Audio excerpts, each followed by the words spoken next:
काबिल कदर हमारे मेहमान खुसूसी और सभी प्रमुख मार्गदर्शक, मेरे जी दोस्त संजय बोरकर साहब, मेरे गुरु KTL चौरे साहब और सभी मेरे दूर दूर से आए हुए मेरे छत्तीसगढ़ राज्य से मूल निवासी बहुजन साथियों, आप सबों का इस्तकबाल खैर मकदम और स्वागत है।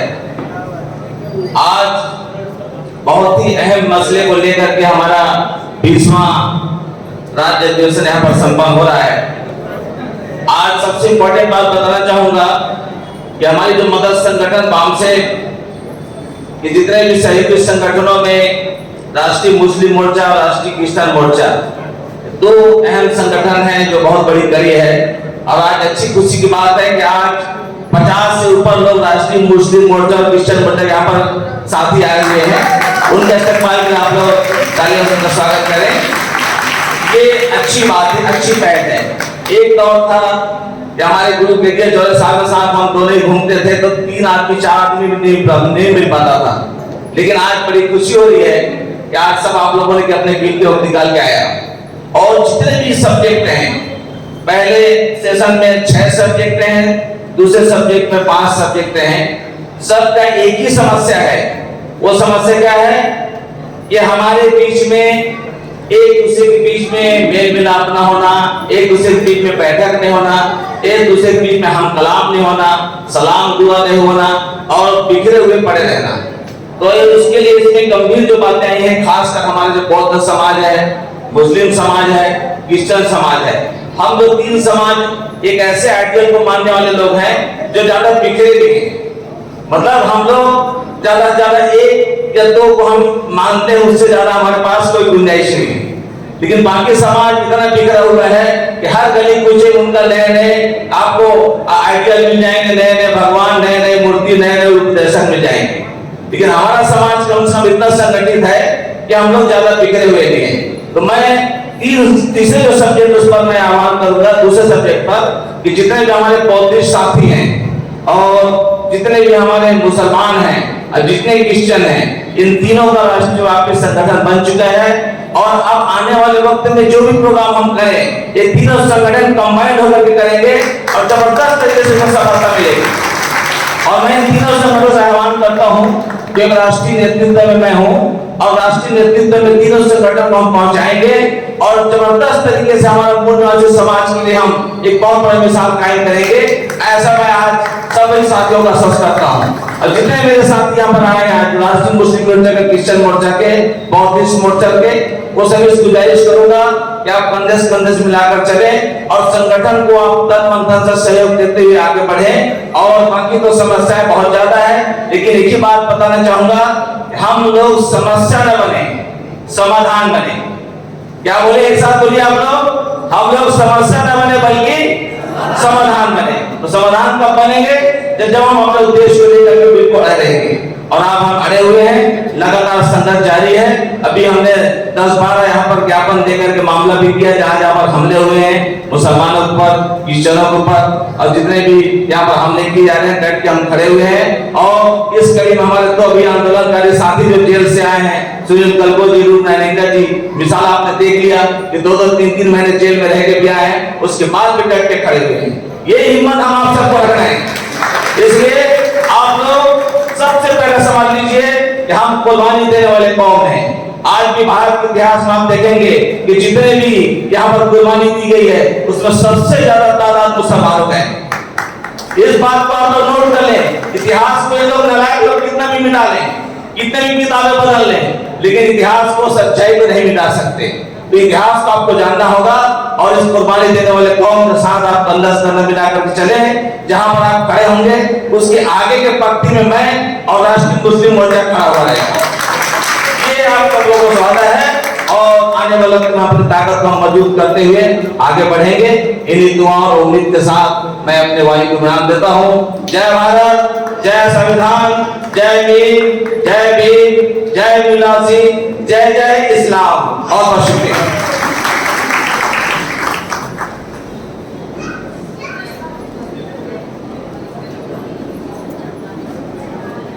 धन्यवाद कुरैशी साहब। इसके बाद अपनी कड़ी में हमारे बीच उपस्थित है एडवोकेट मीरा दीदी, राष्ट्रीय अध्यक्षा राष्ट्रीय गुरु घासीदास सतनाम क्रांति मोर्चा महिला संघ नई दिल्ली। आप आए और विषय पर अपनी बात रखे। आयुष्मती मीरा दीदी।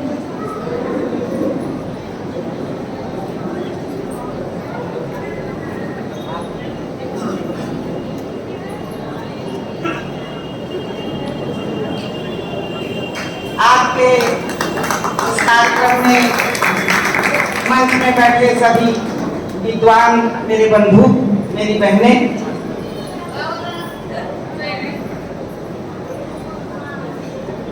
सामने इकट्ठे इस आजाद भारत के गुलाम लोगों, आप लोगों के बीच में समय तो बहुत कम है, वैसे लंबा बोलती हूँ तो मुझे बोलने में अच्छा लगता है, लेकिन मुझे 1 मिनट का टाइम मिला है। 1 मिनट में मैं ये कहना चाहूंगी कि मंच पर हमारे बंधु विद्वान लोग बैठे हैं और उन विद्वानों के बीच में 1-2 महिला बैठी है। लगभग 15 पुरुषों ने बोला तो 3 महिला को मौका मिला है।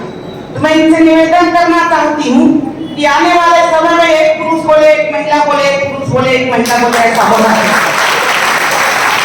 एक विषय है राष्ट्रीय गुरु घासीदास सतनाम क्रांति मोर्चा की मैं महिला विंग की अध्यक्ष होने के नाते तो बलौदा बाजार कांड के बारे में एक ही चीज बोलूंगी कि बलौदा बाजार कांड किसने किया, इस बात को तो जानना जरूरी है।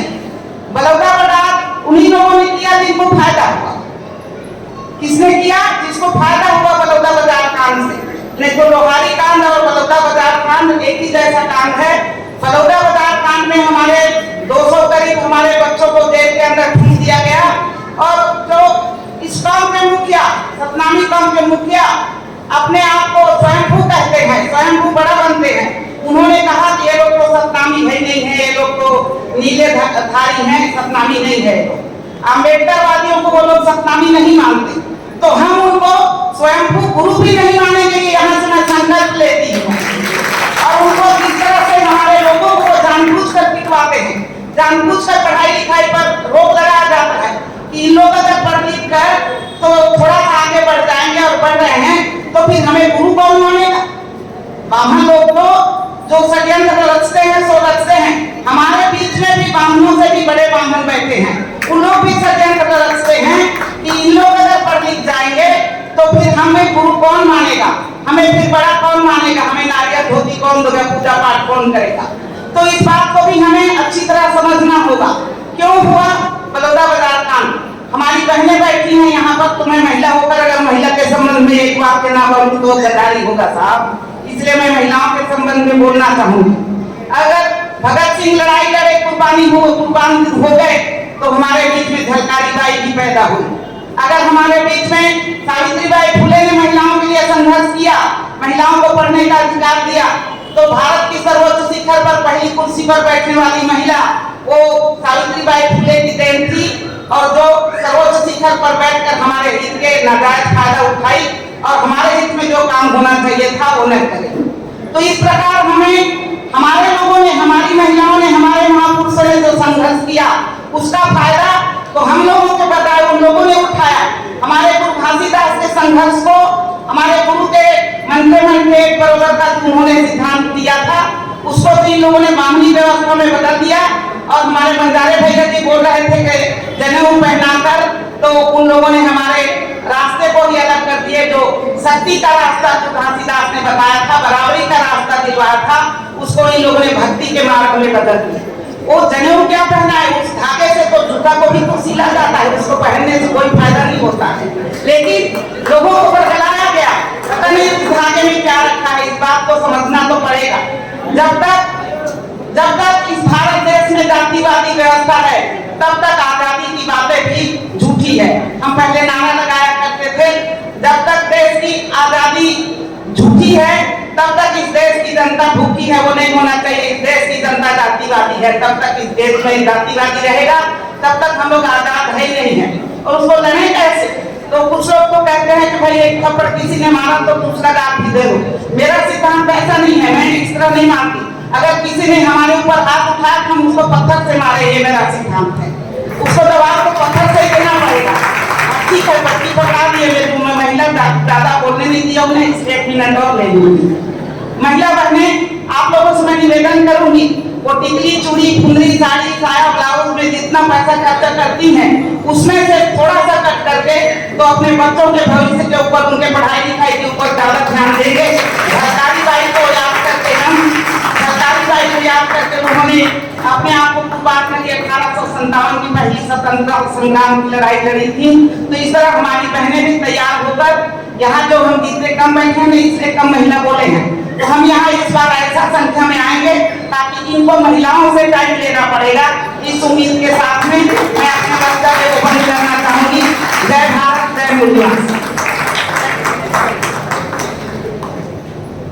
बहुत धन्यवाद मान्यवर नीरज दीदी जी, और आपकी बातें, नाम भी नीरज और निराली बातें हैं, सो बहुत धन्यवाद। और आने वाले दिन में महिलाओं को पहला स्थान दिया जाएगा, ऐसा हम वचन देते हैं, ठीक है? ताली बजाएं। और इस समय बड़ी तेजी के साथ समय बढ़ रहा है, मैं बुलाना चाहूंगा मान्यवर मनबोध बघेल साहब, बस्तर से चलकर आए हैं आप, यदि इसी कोने पे है तो हाँ। और इनके बाद तैयार रहेंगे डिमांड आ रहा है धर्मो एक का साहब, आप तैयार रहिएगा जल्दी से, 1-1 मिनट टाइम दिया जाता है, ताली बजा दें।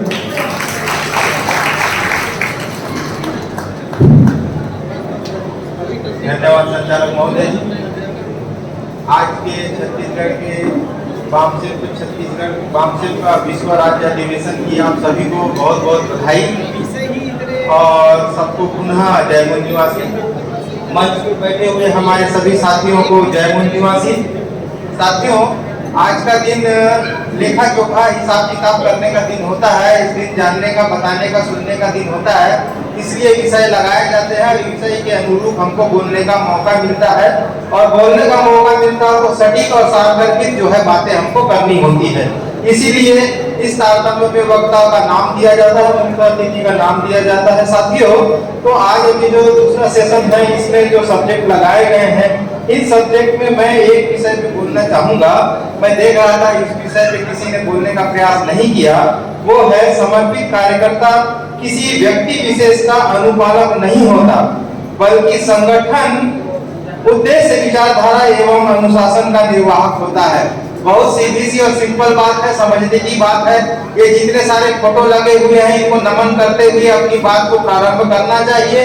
ये सारे फोटो जो लगे हुए हैं हमारे बहुजन समाज के जैसे संतों के हैं, महापुरुषों के हैं, क्रांतिकारी वीरों के हैं। इनके फोटो लगाए जाते हैं, बताए जाते हैं, और इनके विचारों के अनुरूप जो है भारत देश का जो संगठन है, वामशिल्प संगठन, इसका निर्माण किया गया है और पुनरावृत्ति की जाती है, चाहे नेशनल लेवल पे हो, चाहे स्टेट लेवल पे हो, जिला लेवल पे हम लोग नकल करने का काम करते हैं। बस यही सिंपल बात है। और प्रयास करना होता है कि हम एक कार्यकर्ता हैं, समाज के कार्यकर्ता हैं, जिस संगठन का निर्माण हुआ है उस संगठन के हम कार्यकर्ता हैं। इसके लिए हम किसके दिशा का पालन करें, किसके निर्देश का पालन करें? अरे उद्देश्य एक है भाई, हमारे ये जो पूर्वज हैं, इन पूर्वजों ने अपना उद्देश्य जो निर्धारित किया, उस उद्देश्य में इन्होंने किया, उसका हम लोग उदाहरण पेश करते हैं, बताने का काम करते हैं। यही काम तो हमको करना चाहिए। और ये जो विषय लगा हुआ है कि समर्पित कार्यकर्ता किसी व्यक्ति विशेष का अनुपालक नहीं होता, काहे कि हम किसी व्यक्ति विशेष की जय जयकार करें। हमारे संतों महापुरुषों का जन्मदिन और जो स्मरण दिन बना करके हम कार्यक्रम की शुरुआत करते हैं, और इनके अनुरूप जो है भारत का संविधान को डॉक्टर बाबा साहब अम्बेडकर ने निर्माण किया और अपने पुरखाओं को याद किया, और पुरखाओं की बातों को, उनके उद्देश्यों को सार्थक रूप में जो है भारत का संविधान में लिपिबद्ध किया, जिसका जो है 1950 में जब लागू हुआ तो होने के बाद में हमको अधिकार मिला। और वही अधिकार का परिणाम है कि आज हम आपको देख रहे हैं, आप हमको देख रहे हैं, और ये जलवा को देख रहे हैं। यही जलवा को बनाए रखना है, बस इतनी साधारण सी काम तो हमको करनी है। तो मेरे साथियों, भाइयों, और ज्यादा कुछ बातें हमारे बहुत सारे साथी हैं जो बोलेंगे, उनको हमको ध्यानपूर्वक सुनना है और नकल करने का काम करना है। बस इतने ही बात कर करके मैं अपना स्थान ग्रहण करता हूँ। आप सभी साथियों को पुनः सप्रेम जय मूल निवासी, जय भीम, धन्यवाद।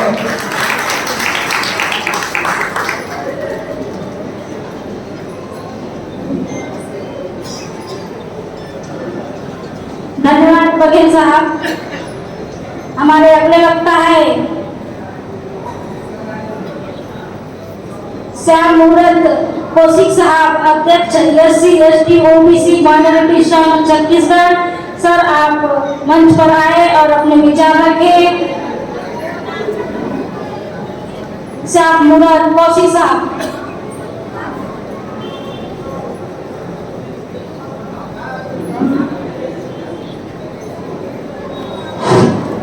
जय भीम साथियों, आज के वामसेप के और राष्ट्रीय मूल निवासी महासंघ के 20वां राज्य अधिवेशन में मैं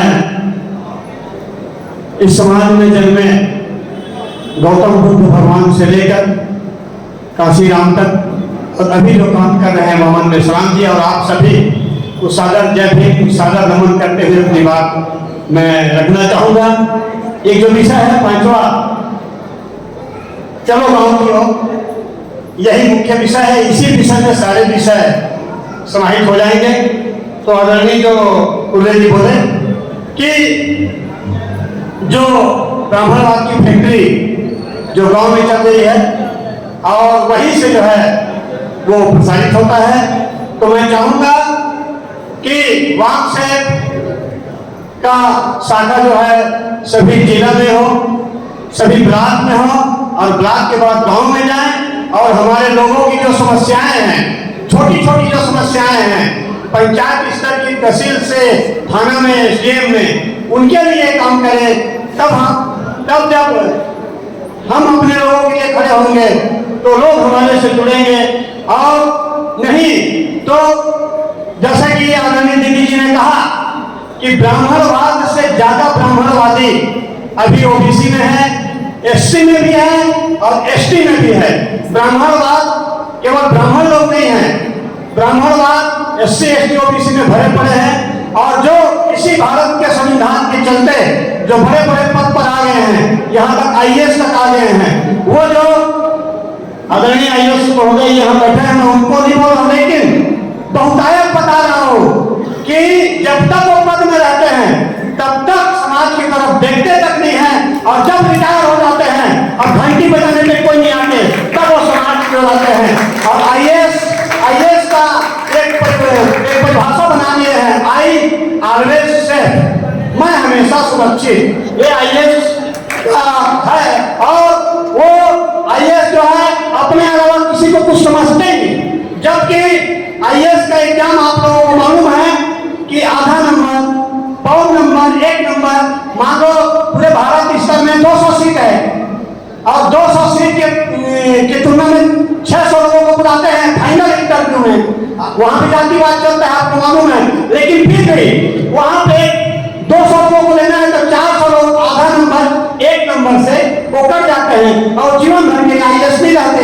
लेकिन जो IAS हो जाते हैं वो अपने को सब कुछ समझते, डॉक्टर भीमराव अम्बेडकर से भी बड़े समझते हैं, छत्रपति साहू जी महाराज से भी बड़े समझते हैं, यहाँ तक महामना गौतम बुद्ध से भी ज्यादा बड़े समझते हैं। तो मैं ही निवेदन करना चाहूंगा कि हमारे समाज के जो लोग हैं, जो भारत के संविधान में जो व्यवस्था से जो व्यवस्था को पाकर, जो रिजर्वेशन को पाकर, नहीं तो जैसा कि दीदी जी ने कहा, पूरे जी ने कहा, नहीं तो भी झोला वो आगे हंडी और पीछे झाड़ू वाला जो सिस्टम था वो चलते रहता।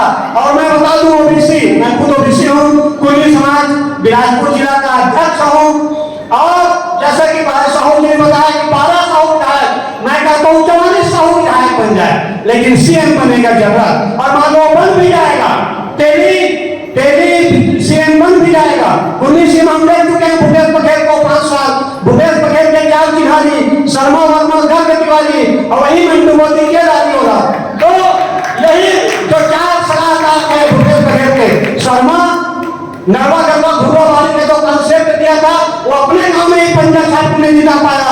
वो शर्मा वर्मा गर्ग तिवारी नरवा गरवा घुरवा वाले हजारों करोड़ कमा के मां दबा दिए, और भूपेश जी राम नमन पथ कौशल्या माता मंदिर बनवाते रह गए। मैं कहता हूं कि हिंदू धर्म का ठेका, हिंदू धर्म का वो कैंडिडेट भाजपा को भी चुका है, और कांग्रेस यादव टिकट पार्टियां अखिलेश यादव जितना भी घंटी बजा ले उनको धर्म के नाम पे वोट मिलने वाला नहीं है। तो मैं यही कहता हूं कि आदरणीय माननीय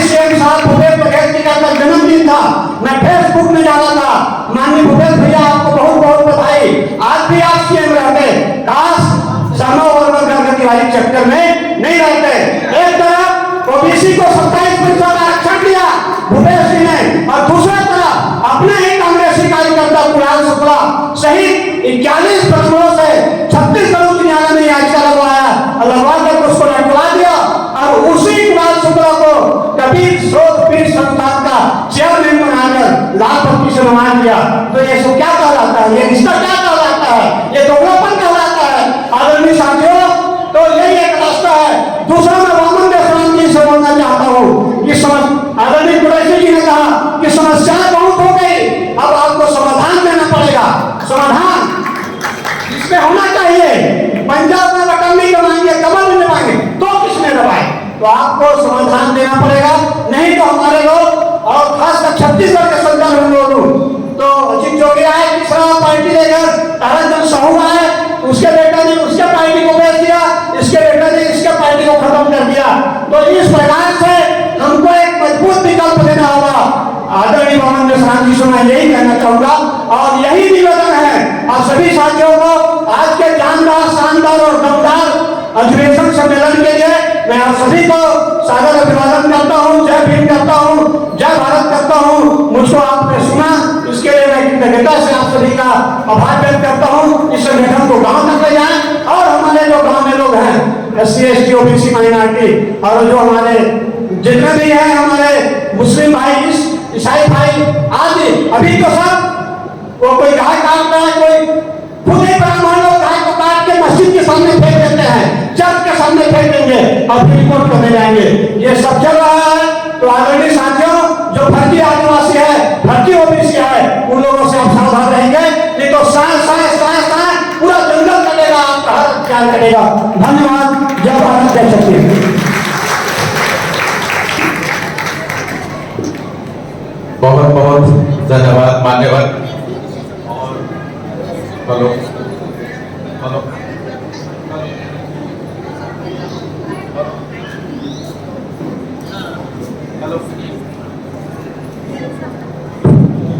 हेलो राजनीतिक मंथन के लिए आने वाले दिन में लगता है एक जमवाड़ा करना पड़ेगा। आने वाले 14 सितंबर को पत्थलगांव में BNP का राज्य अधिवेशन होने जा रहा है। जरूर पत्थलगांव आइए आप लोग, राजनीतिक खेमे को अगर खड़ा करना है। और हम लोग तीसरे विकल्प के रूप में उभरना चाहते हैं और माननीय रूप नारायण एक्का जी सपना देख रहे हैं मुझे मुख्यमंत्री बनना है, तो एक दिन उनको मुख्यमंत्री बनाना पड़ेगा। रूप नारायण जैसे नेता चाहिए। तो ये कांग्रेस और बीजेपी और बीजेपी और कांग्रेस वाला मामला को थोड़ा भुलाना पड़ेगा। बहुत धन्यवाद। मैं इस समय चंद 1 मिनट रिक्वेस्ट आ रहा है माननीय राजकुमार बंजारा। हाँ, राजकुमार बंजारा साहब जल्दी से आएंगे। बहुत ही जबरदस्त पेंटिंग करते हैं, बिलासपुर में इन्होंने छाया अपने पेंटिंग के द्वारा। तो 1 मिनट में अपनी बात रखें, उसके बाद हम आगे चलें। जी, ताली बजा दें।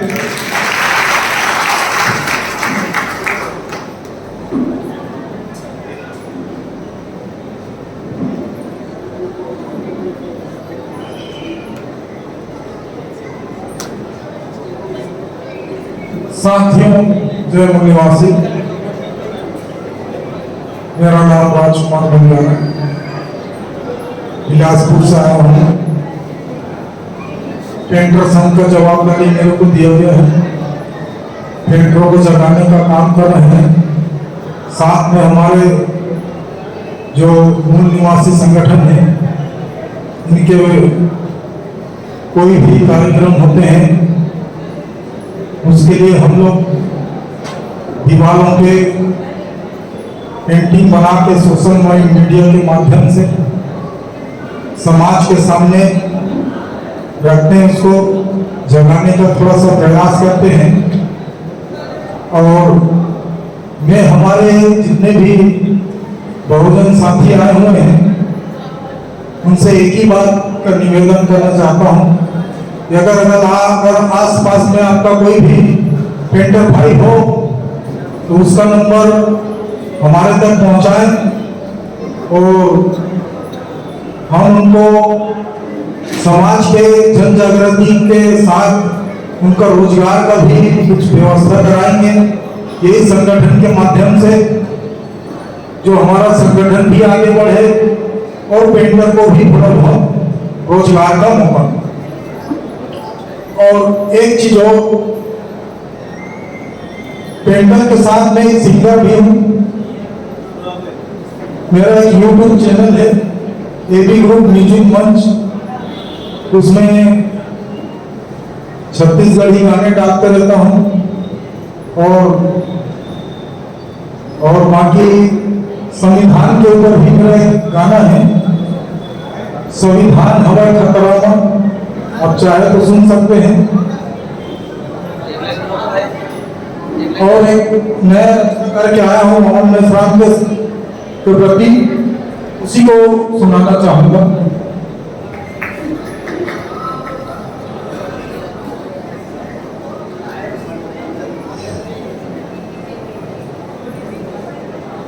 मूल निवासी महानायक आगे, बैरी दुश्मन थर थर कांपे। मूल निवासी महानायक आगे, बैरी दुश्मन थर थर कांपे। मंच बना के इसे गरजे, फटके धरती आसमान। मिसराम जी वमन मिसराम जी, मिसराम जी वमन मिसराम जी। ईवीएम का भंडा फोड़ करके सब दिखाई से, ईवीएम के भंडा फोड़ करके सब दिखाई से। चोर वोट के चेहरा सामने मसब के लाई से, वोट चोर के चेहरा सबके सामने लाई से। जो थे वो करके दिखाते, जिनको थे वो करके दिखाते सच्चाई जुबान। वमन मिसराम जी, वमन मिसराम जी, वमन मिसराम जी, वमन मिसराम जी। ठीक है साथियों, इतना ही बोलूंगा, आगे तो और भी है। मेरे पास एक मैसेज आ गया है, समय कम है और बाकी मैं धन्यवाद कहूँगा। तालियां, बहुत धन्यवाद मान्यवर। उम्दा गीत आपकी है, जरूर समय रहेगा आने वाले दिन में हम सुनेंगे, है ना। बहुत धन्यवाद। मैं इस समय आपके समक्ष बुलाना चाहूंगा, आज की सभा का आभार प्रदर्शन करेंगे अंत माननीय डॉक्टर मनीष मेश्राम साहब, कार्यकारी प्रदेश अध्यक्ष बापसेठ। आपको मंच पे बुलाया जाता है, आपका कार्य क्षेत्र बस्तर जोन है जी। माननीय डॉक्टर मनीष मेश्राम साहब मंच में आएंगे।